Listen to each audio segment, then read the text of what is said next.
बालू माफियाओं को सत्ता का संरक्षण मिल रहा है, ये स्पष्ट रूप से दिखने लगा है। तभी तो उनका मनोबल इतना बढ़ गया है कि नवादा में एएसआई पर ट्रैक्टर चढ़ाने का काम किया और सीतामढ़ी में भी एक व्यक्ति पर ट्रैक्टर चढ़ा दिया गया। जिस तरह से बालू माफियाओं के द्वारा अपराध को बढ़ावा दिया जा रहा है, जिस तरह से बालू माफिया के द्वारा ट्रैक्टर से कुचलने का कार्य किया जा रहा है, यह स्पष्ट रूप से कहीं ना कहीं सत्ता का संरक्षण मिलने का प्रमाण है। सत्ता के संरक्षण में जिस तरह से माफिया पनप रहे हैं, बढ़ रहे हैं, यह स्पष्ट रूप से दिख रहा है। बिहार में सत्ता का और सत्ता के माध्यम से बालू माफिया, शराब माफिया को बढ़ावा दिया जा रहा है और इसके कारण कहीं ना कहीं पुलिस पर और आम जन पर ट्रैक्टर चढ़ाने का काम किया जा रहा है। नवादा में जिस तरह से एएसआई पर ट्रैक्टर चढ़ा दिया गया, यह स्पष्ट रूप से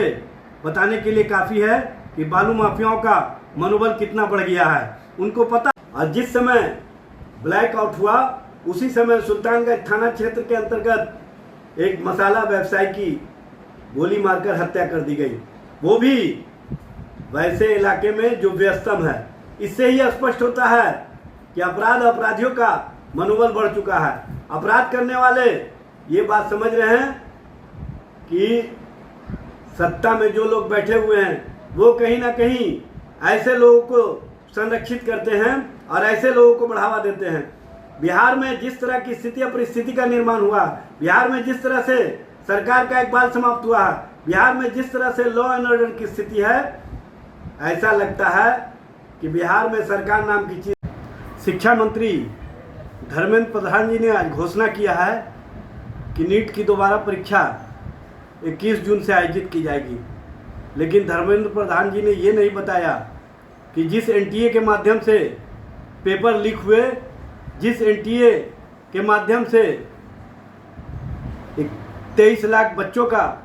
भविष्य कहीं ना कहीं अंधकारमय हुआ, उसके प्रति केंद्र सरकार की रवैया क्या है, केंद्र सरकार की सोच क्या है, स्पष्ट करना चाहिए था। धर्मेंद्र प्रधान जी, एनटीए लगातार परीक्षा कंडक्ट करा रहा है और एनटीए का जो आचरण